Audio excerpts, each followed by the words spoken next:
April 20th marks Behavioral Health Today's 4th anniversary. To celebrate our 4th year mark, we're releasing 5 shows this week, 1 episode each day. 2 will be new shows, and 3 will be some of our favorites in the past year. We hope you enjoy all of them, both new and old, and we look forward to another year of bringing you trending and relevant content in behavioral and mental health.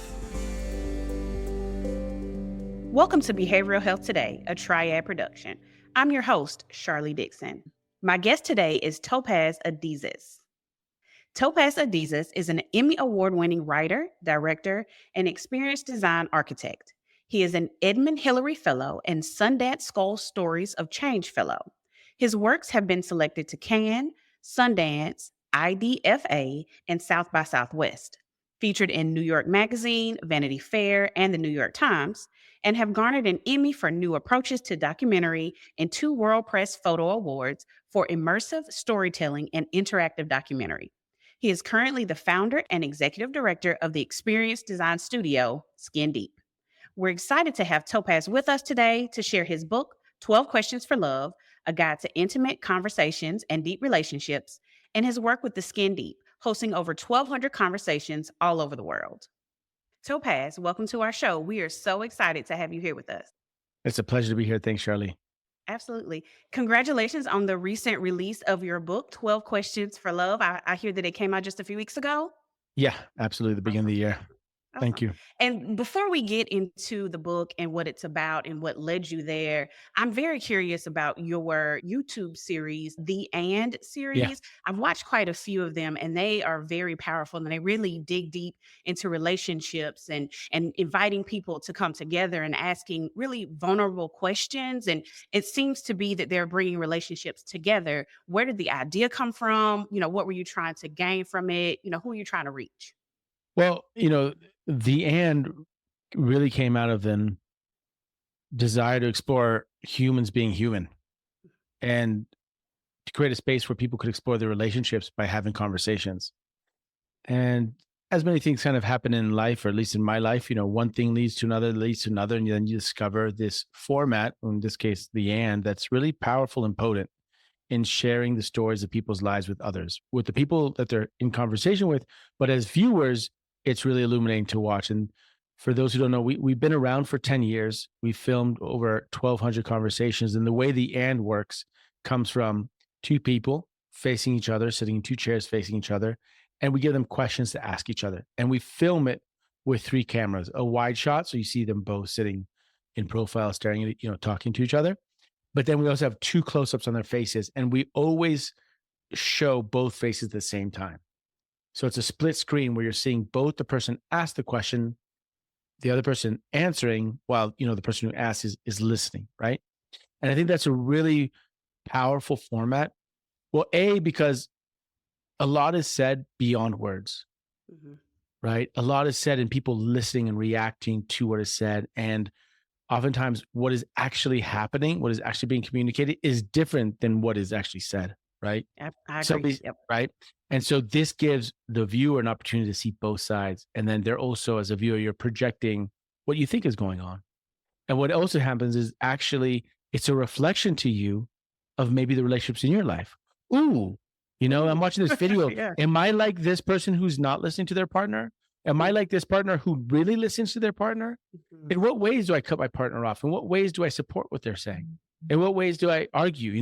And it's a really powerful journey for us to be on for the last 10 years because of this community that we built, and both in terms of the participants that come on to have these conversations, but also the community online, YouTube, Instagram, TikTok, and Facebook, all that, of seeing people being informed from conversations. And because we've been from here for 10 years, we have people who come to do the And tell us we have been informed by, for instance, Ben and Cedra.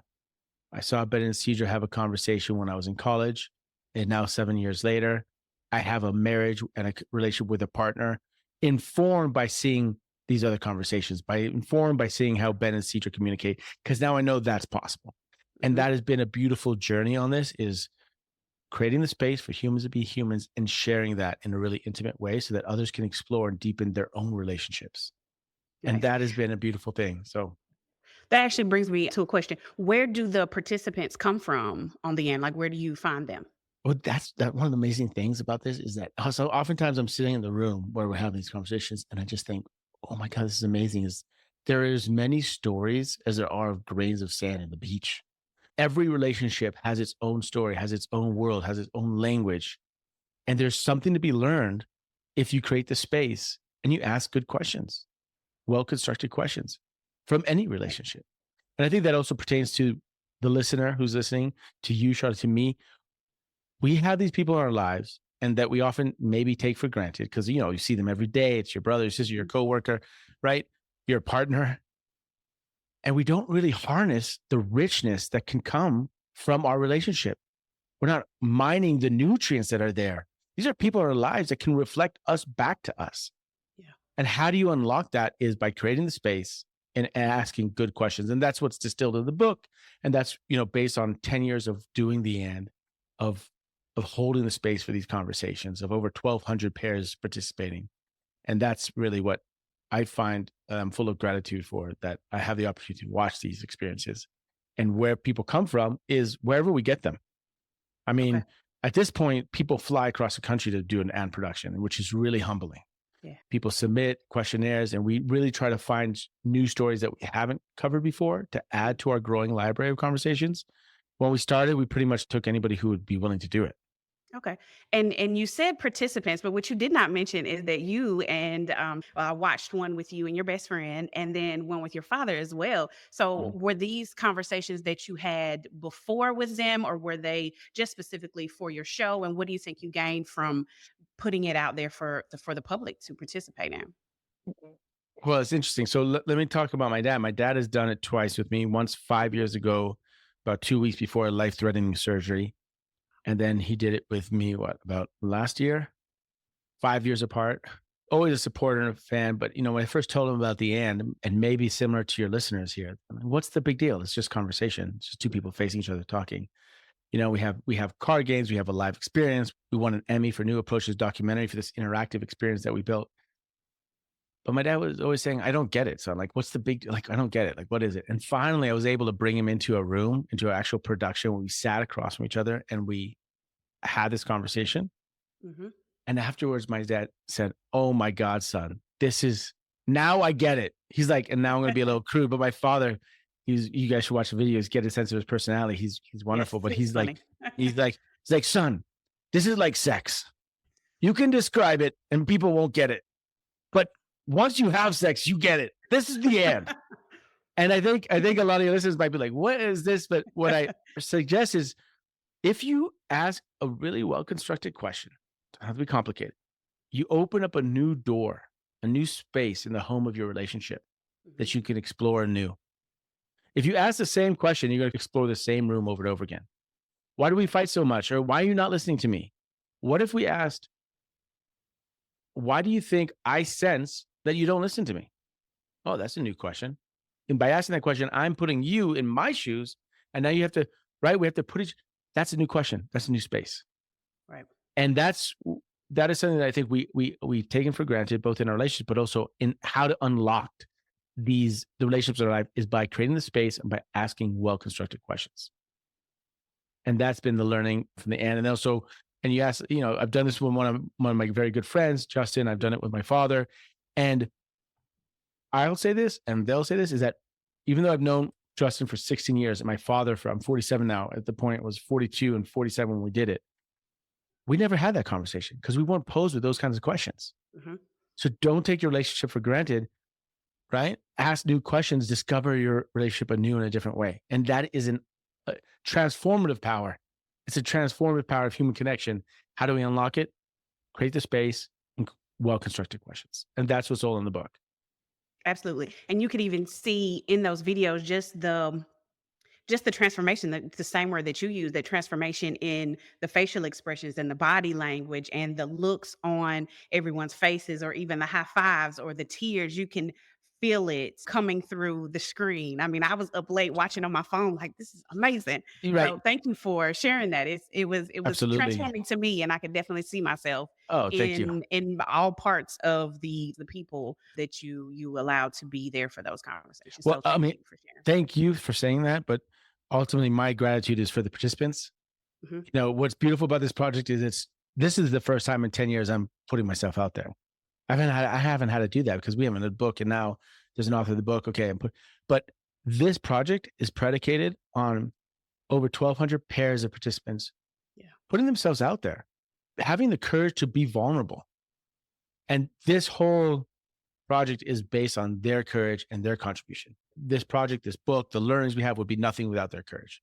So kudos to them. And that's Yes. that's always something that my team and I come back to. Is it's about them who step in to the space of the ant and share themselves. And then as an extension of that, for the listener, for the people who buy our card games, who use the card games in their own lives, they're having incredible experiences. And we know that because they send us messages and they tell us that.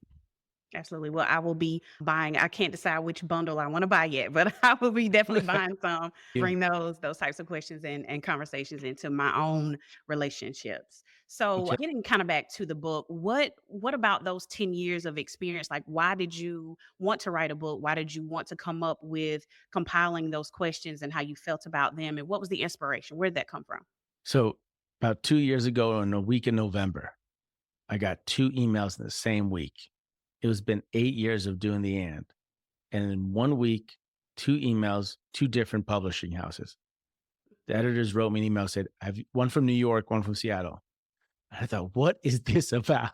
Like, I've been around for 8 years doing the work. We got an Emmy, we have all this stuff, all these just journey. And why in 1 week, like, what's going on in the zeitgeist? And, and one of them, Jill, who was from Sasquatch Books, is a part of Penguin Random House in Seattle. She was a fan of the Skin Deep for years, 3-4 years. She knew a lot of our videos. She knew the value of the ant. And she says, "Topaz, I've been affected by this work. And I can only imagine what you've learned from holding the space at that point for the last 8 years. Now it's 10. Can you share some of those learnings? What if we just, the brass tacks, very simple. If you had to choose 12 questions from the myriad that you've created and held the space for, what will be the 12 questions you would choose to have a very cathartic conversation, a conversation that would change your relationship forever?" And so that's what's in the book in a prescriptive label. Here are the 12 questions to ask. And then why does this work? It works because A, we create the space. What do I mean by that? Look, if tonight your partner comes home to you, Sharlee, and goes, "Sharlee, why do you love me?" You're not going to be wondering why you love your partner while you're washing the dishes. You're going to be wondering why they're asking you that Yeah. question, why you're washing the dishes. Yeah. So the space is not there for you to really have a conversation because you're wondering about another question. You're not wondering about the question. But Yes. if you have a card game, if you're like, "Hey, let's have a conversation. Here's the book and here's questions. Let's go through it." Now the space has been created that we're going to have a conversation. There's going to be questions presented. Neither of us are making up questions. This is actually coming from a random card game or the app that we have or the book. And now the space is created to answer, and arguably more importantly, at least for me, it's to receive. Right. Mhm. And so I think that's kind of what we led to. So when they said, what are the 12 questions? So I wanted to put the prescription of what my team and I have learned of how to hold a space over 10 years for 1,200 pairs. What has worked? Why does it work? And the two parts are create the space and create well-constructed questions in the right sequence. That's what's in the book. And I can talk about what is a well-constructed question in terms of relationship. Also, what's a good question that you ask yourself. But fundamentally, I just want to throw out there that in relationships and in our personal life and in pretty much Western society, we are trained to have answers, right? And oftentimes, it's not the answer that matters, it's the question you're asking. And when you're banging your head against a problem or with your partner, maybe you're asking the wrong question. Instead of trying to solve it with the answer over and over again, stop and spend more time on the question. So, for example, I just heard this from an Esther Perel podcast that she did. She says, often people are like, why are we fighting? What are we fighting about? What if you swap to what are we fighting for? Right?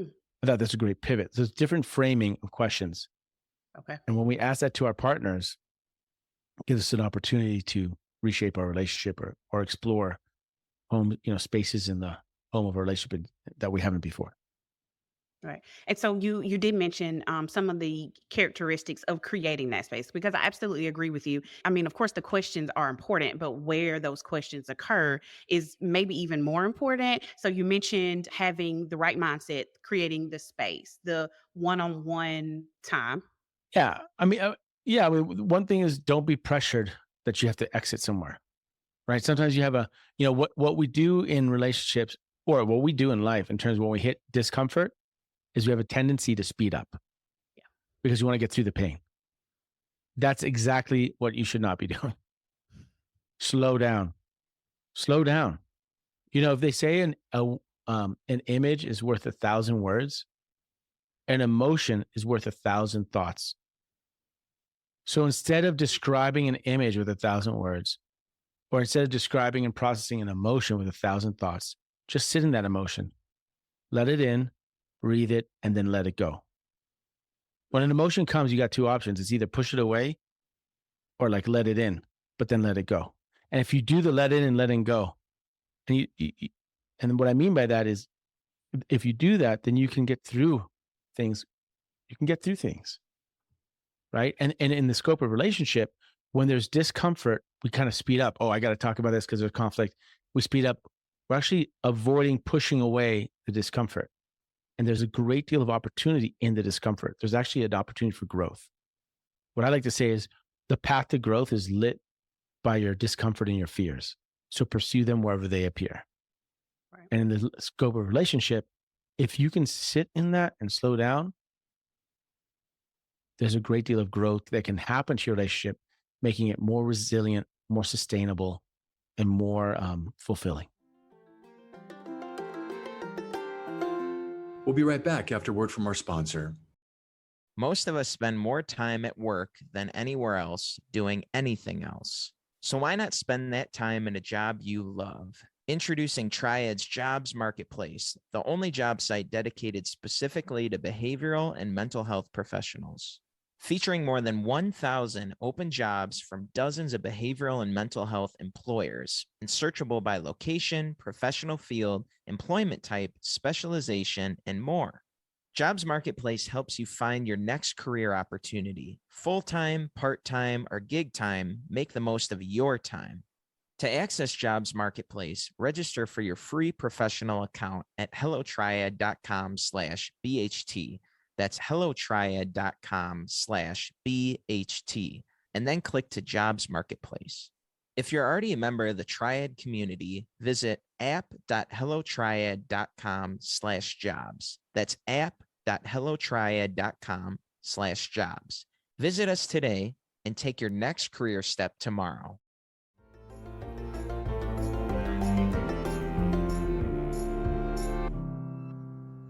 Absolutely. And you mentioned this as well, some of the barriers to having deeper conversations. I know I didn't necessarily grow up in a household. I'm from the South, and I didn't grow up in a household or a culture even that was open to answering questions or openly talking about questions and letting the discomfort sit, or sitting with that level of discomfort.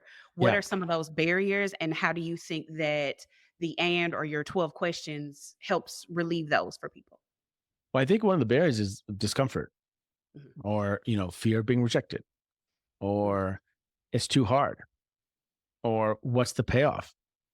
Like, why do we have to have a conversation so that we get to something? Like, why even go through the journey of having an uncomfortable conversation? Because what's on the flip side? On the flip side is more expansiveness.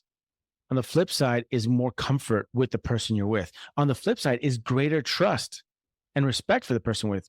Think about a fight you've had with someone, a disagreement, I should say, right? Mhm. Where if you have faced it, on the other side of that, you actually have a stronger relationship with them, Absolutely. right? I've been through the war. I've been through the trenches with them. I've been through the mud with them. And what grows out of the mud? Lotuses, right? And I also think in our culture, where are we taught to have hard conversations? Is there a class that teaches you that? Maybe young people these days get it in, I don't know, because we're more consciously aware. I'm not sure. But when I grew up, there definitely wasn't a class No. 101 hard conversations. No. And I think that's one value of the offering of the book. I think that's one opportunity for us in relationships, that to have those difficult conversations. And you ask, what's the stumbling block? One of the stumbling blocks is our confusion between discomfort and safety. I think this is important, right? Oftentimes when you feel uncomfortable, you feel unsafe, but you're not necessarily unsafe. And it's really important to make that distinction. If you are unsafe in a relationship, do not have these conversations. You're with a toxic relationship. This is not going to help. This is not going to give more agency to yourself or to your relationship. But don't confuse discomfort with, safety. It's not safe. Okay.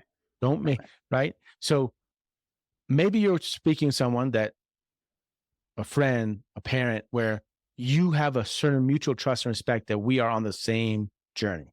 We want to have a good relationship. We're trying to build something together, whether it's a business, a friendship, a family.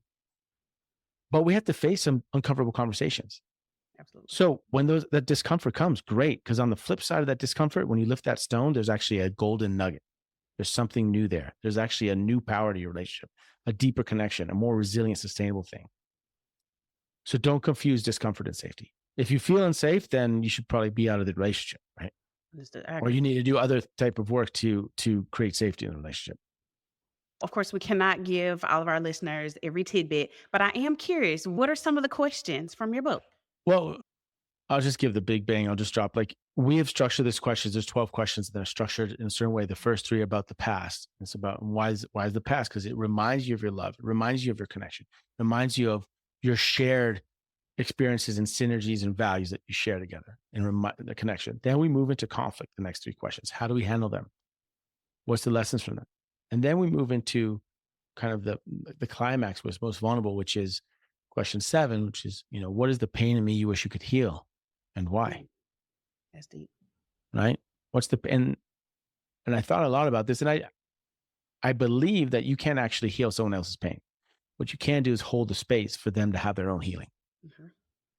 Oftentimes we try to heal someone, fix someone else, and that's actually not the helpful thing. That's my opinion. And I think the jury's still out on that, but I think it's a powerful question, because it gives both people to acknowledge that individual trauma or pain that person might have, and by law of association as your partner, that they're witnessing that. And they by sense feel it, but they know that they can't actually necessarily fix it. All they can do is hold a space for you to be on your own healing journey. Absolutely. So that's a powerful question to play around. And each chapter in the book with a question, I pull up the threads of why I think that question works. What aspect of a relationship does that pull? What thread of a relationship does that question pull from? And also I cite from our massive library, 1,200 pairs, a moment or two from other case studies. And there's a QR code in the book so that you can actually see a pair ask that question and have that conversation. Nice. And if you listen to the audiobook, it's me reading it, but you also actually hear the people in conversation. Oh, cool. Okay. Beautiful. So that's cool. And I think, another question is, the last question is, why do you love me? I brought that up as an example. At the end of the 12th question, you've gone through this whole journey. After the climax, it comes to let's offer gratitude in the teaching and learnings we offer each other in this dance of a relationship. Mm-hmm. And the last 2 is to answer questions that often we wait till the end of life for something really bad to happen.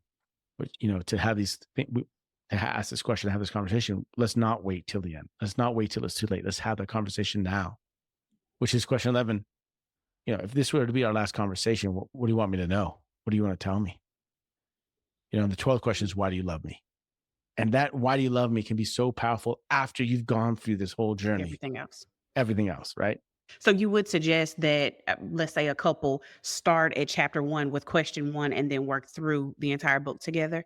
Yeah. So there's 2 ways that we constructed the book. One is read the book through, have an idea of why this works. The other one is to read part 1 and part 3. Part 1 is creating the space. Part 3 is troubleshooting conflict and issues. So you read those 2, then you sit down and you just ask the questions and go through the sequence and have your experience. And then read the middle part, which is the 12 questions and why they work, to understand, why does this thing work? What are the questions? Why did I just have the experience I had? Or you could read the whole book through, have an understanding, and then go have the experience. That's how we constructed the book. 2 kind of ways you could journey down. Okay. So I'm sure these conversations occur like many others where there may be a moment where someone does not want to continue. The conversation becomes too maybe disruptive to them or Mhm. painful for them to continue. How does someone maintain connection through that type of disruption? Well, I think number one is it's really difficult to create the space for this exploration, this conversation, if you have an agenda, if you're trying to fix the other person, and if you're Okay. trying to force them to react and have a response that you want, like that you want to have, or that you know, why aren't they as talkative as I am? Why are they not, as articulate as I am? Because we all have different ways of communicating, and verbalizing your feelings, which I call emotional articulation, putting words to emotions, is one way of expressing your love.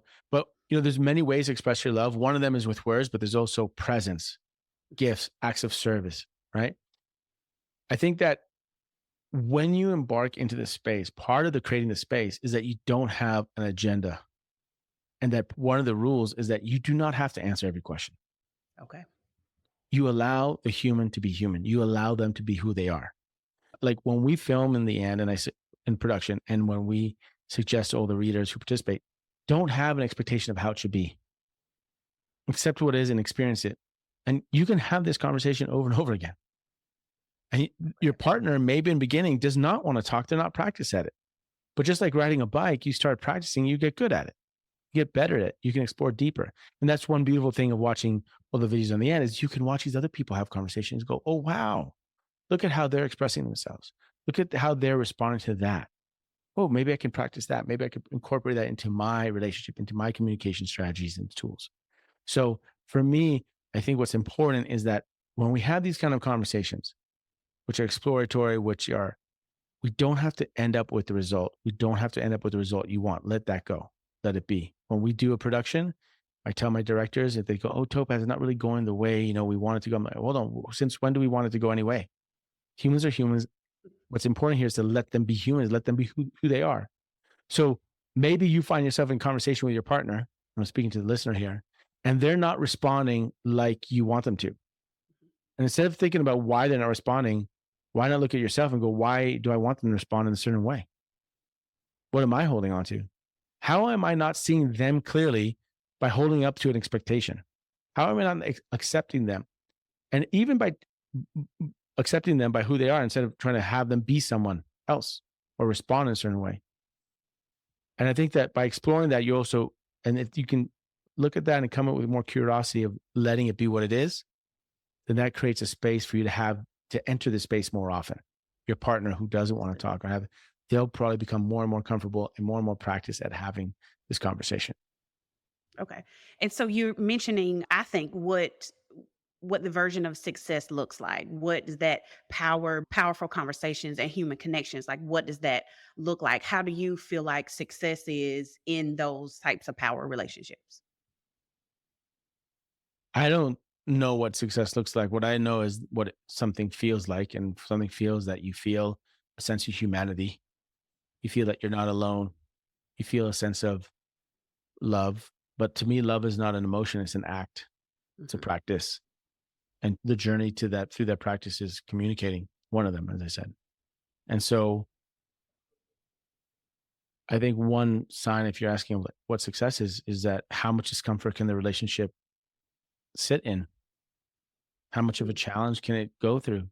One of our questions is, what's our biggest challenge right now? And what do you think it's teaching us? Which is reframing the problem. It's not saying what's our biggest fight.